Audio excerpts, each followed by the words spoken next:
Media వేదిక ద్వారా నేను మీకు తెలియజేస్తున్నాను. రైట్, ఓకే వేణుగోపాల్ గారు. ఇక హెచ్ఆర్ మోహన్ గారు ఉన్నారు, కాంగ్రెస్ నాయకులు జూమ్లో. హెచ్ఆర్ మోహన్ గారు, గుడ్ ఆఫ్టర్నూన్ సార్. ముందుగా 360 న్యూస్ ఛానల్ యాజమాన్యానికి, మీకు ప్యానల్లో ఉన్న సోదరులకు కూడా నా హృదయపూర్వక నమస్కారాలు అన్న. అన్నగారు చాలా ఆవేశంగా మాట్లాడినట్టు అనిపించింది. నేనేమంటున్నా సీనన్న, అన్న అంత బాగా మాట్లాడింది కదా, కానీ గత 10 సంవత్సరాలుగా భారతీయ జనతా పార్టీ కేంద్రంలో ఉన్నది, రాష్ట్రంలో భారతీయ రాష్ట్ర సమితి పార్టీ ఉన్నది. ఈ రెండు కూడా కలిసిమెలిసి ప్రభుత్వం 10 సంవత్సరాలుగా చేసినవి. అయితే ఈ 10 సంవత్సరాల కాలంలో భారతీయ జనతా పార్టీ నాయకులు, దేశ ప్రధాని అయినటువంటి నరేంద్ర మోడీ గారు ఇచ్చినటువంటి ప్రమాణాలు ఏవైతున్నాయో, నేను మీ ఛానల్ ద్వారా ప్రేక్షకులను అడుగుతున్నాను, అది భారతీయ జనతా పార్టీ నాయకులకు అడుగుతున్నాను. ఏమిటంటే ప్రతి అకౌంట్ లో 15,000 వేస్తున్నటువంటి మన దేశ ప్రధాని నరేంద్ర మోడీ గారి మాట ఏమైంది? 15 లక్షలు మోహన్ గారు, 15,000 అన్న ఒక్క నిమిషం. 15 లక్షలు సారీ 15 లక్షలు లేదన్న, ఒక్క అకౌంట్ లో 15 లక్షలు. అవును, ఓకే కంటిన్యూ. 15 లక్షలు ఒక్కొక్కరి అకౌంట్ లో అని నరేంద్ర మోడీ గారు ప్రతి వేదిక మీద చెప్పడం జరిగింది. ఆ 15 లక్షల రూపాయలు అన్నను ముందు ఇవ్వమనండి. రెండవది సంవత్సరానికి 2 కోట్ల ఉద్యోగాలు అని నరేంద్ర మోడీ గారు విపరీతమైన ప్రచారం చేసుకొని, ఫాల్స్ ప్రమాణాలు చేసుకుంటూ 2 కోట్లు కాదు కదా, కనీసం 200 ఉద్యోగాలు కూడా లేని పరిస్థితి అన్న.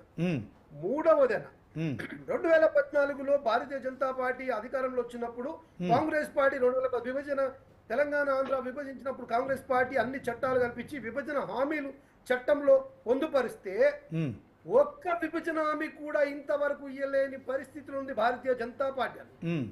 నాలుగోదాన్ని బండి సంజయ్ గారు అన్న మొన్న ఎన్నికల్లో 2018 ఎన్నికల్లో జిహెచ్ఎంసీ ఎన్నికల్లో అన్న, ఎద్దు మునిగితే ఎద్దు, బండి మునిగితే బండి, కారు మునిగితే పారు, బంగారం మునిగితే బంగారం, ఇల్లు మునిగితే ఇల్లు అని ఒకటే తుపాకురాముడిలాగా చెప్పిండారు.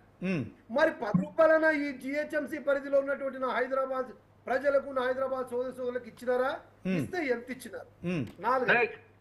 ఐదవదన్న, తెలంగాణ రాష్ట్రంలో ఉన్నటువంటి 7 మండలాలు, మేము 7 ఖమ్మం జిల్లాలో నుండి 7 మండలాలు తెలంగాణలో ఇస్తే ఈ గొప్ప భారతీయ జనతా పార్టీ అని, సోకాల్డ్ పార్టీ అని చెప్పుకున్నటువంటి ఇదే నరేంద్ర మోడీ గారు 7 మండలాలు తీసుకుపోయి ఆంధ్రలో ఇది ఈ రకంగా వీళ్ళు 10 సంవత్సరాల నుండి తెలంగాణ ప్రజలని, తెలంగాణ సమాజాన్ని అవమానపరుస్తూనే, ఇంకొక మాట మళ్ళీ కూడా రిపీట్ చేస్తున్నా, నిండు పార్లమెంట్ లో నరేంద్ర మోడీ గారు 10 సార్లు 100 సార్లు కూడా అధికారికంగా మాకు మార్కే బేటేకు నికాలే, మార్కు మాకే బేటేకు నికాలే అంటూ తెలంగాణ సమాజాన్ని 4.5 కోట్ల ప్రజలని అవమానపరిచిన ఘన చరిత్ర నరేంద్ర మోడీ గారిది, భారతీయ జనతా పార్టీ. వీరు మాట్లాడడానికి కనీస కూడా వీళ్ళకు అర్హత లేదని ఈ ఛానల్లో మీ ముందర చెప్తున్నాను. ఇంకో కొన్ని విషయాలు చెప్తాను. ఇప్పుడు అన్నగారు అన్నట్టు పాలిటిక్స్ డైవర్ట్ అన్న ప్రభుత్వం వచ్చి డిసెంబర్ 7-8 నెలలు అన్న, 7-8 నెలల్లో ఒక సృజనాత్మకమైన మార్పు, ఒక చారిత్రాత్మకమైన మార్పు, గొప్ప మార్పు తెలంగాణలో జరిగింది.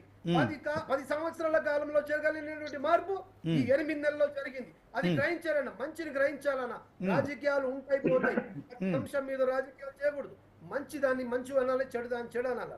ప్రత్యేకంగా ఏం మంచి జరిగిందో చెప్తా మీకు. నేను ఏం మంచి జరిగిందంటే 10 సంవత్సరాల్లో, దశాబ్ద కాలంలో, శతాబ్ద ధ్వంసం జరిగిందన్న.